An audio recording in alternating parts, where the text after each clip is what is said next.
আজকে আমি এমন একটা প্রশ্ন নিয়ে কথা বলবো যেটা অনেক গর্ভবতী মহিলার মনের মধ্যে আসবে। সেটা হলো, কি প্রেগন্যান্সিতে আচার খাওয়া সেফ হয়? অনেকেই বলেন আচার খেলে নাকি প্রেগন্যান্সিতে ক্ষতি হয়, আবার অনেকে বলেন সেটা কোনো প্রবলেম হয় না। তো চলুন খুবই সহজভাবে সেটার সত্যটা জেনে নিই। প্রেগন্যান্সিতে প্রায় সব মহিলাদের বিভিন্ন ধরনের খাবার খেতে ইচ্ছা হয়, যেমন কখনো মিষ্টি, কখনো ঝাল, কখনো আচার, এমন কিছু খাওয়ার একটা ক্রেভিং থাকে। সেটা একদম নর্মাল হয়। হরমোনাল চেঞ্জেস এর জন্য এরকম কিছু হয়ে থাকে। টক ঝাল এমন কিছু যা মুখে জল নিয়ে আসে আর মুখটাকেও ফ্রেশ করে দেয়। তো প্রথমে আমাদের জানা উচিত যে আচারে থাকে কি কি। আচারে তেল থাকে, লবণ থাকে, মশলা থাকে, সাথে সিরকা বা লেবু মিশানো থাকে, আর কখনো কখনো প্রিজারভেটিভও মেলানো থাকে। এইসব জিনিসের মধ্যে অনেক কিছু আছে যা প্রেগন্যান্সিতে আপনাকে বেশি খাওয়া ভালো নয়। তো এখন আমরা জানবো যে প্রেগন্যান্সিতে কি সত্যিই কি আচার খাওয়াটা ক্ষতিকারক হয়। যদি আপনি বেশি করে আচার নিচ্ছেন খাওয়ার সাথে, তবে সত্যি এটা ক্ষতিকারক হতে পারে। আপনার ব্লাড প্রেশারকে হাই করতে পারে, কারণ এতে খুবই লবণ মিশানো থাকে। সাথে আপনার ওজনটাও বাড়তে পারে, কারণ এটা খুবই অয়েলি হয়। আচারে বেশি মশলা থাকার জন্য পেটে জ্বালা বা গ্যাস এইসব কিছু প্রবলেম হতে পারে।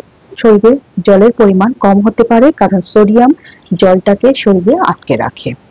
যদি আপনি আচারটা কম পরিমাণে নেন, তবে আপনার এসব গম্ভীর সমস্যা নাও হতে পারে। তবে প্রেগন্যান্সিতে আচার কিভাবে নেওয়া উচিত সেটা আপনার জানা খুবই প্রয়োজন। দিনে 1 থেকে 2 চামচ নিলে ভালো হয়। ঘরে বানানো আচার সব থেকে ভালো হয়। সাথে আপনার যে আচার খাওয়ার যে ক্রেভিং থাকে সেটা যদি কন্ট্রোল করতে পারেন তাহলে আরো ভালো হয়। এতে রোজ আচার খাওয়ার থেকে আপনি বাঁচতে পারবেন। এর সাথে খুব বেশি করে জল খাবেন। ডক্টর কি বলেন এসব নিয়ে? কখনো ডক্টর আচার খাওয়ার জন্য মানা করেন না, তবে আচারের মাত্রাটা আপনি কম করে নিলে খুব ভালো হয়।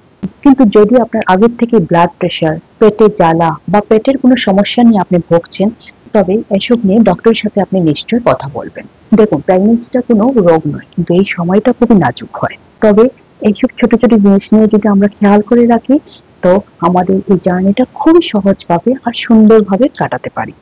আচার খাওয়ার ইচ্ছা হচ্ছে, নিশ্চয়ই খাবেন, কিন্তু আগে শরীরকে নিয়ে ভাববেন। আশা করি আজকের এই ভিডিওটা আপনার ভালো লেগেছে। যদি ভালো লাগে তো একটা লাইক করে দেবেন আর শেয়ার করবেন ভিডিওটাকে। আর এরকম সহজ আর সত্য ইনফরমেশন যদি রোজ চান, তো চ্যানেলটাকে সাবস্ক্রাইব করে দেবেন। সাথে আপনার মনে যদি কোনো প্রশ্ন থাকে আমাকে নিশ্চয়ই কমেন্টে জানাবেন, আমি নিশ্চয়ই আপনার প্রশ্নের উত্তর দেব।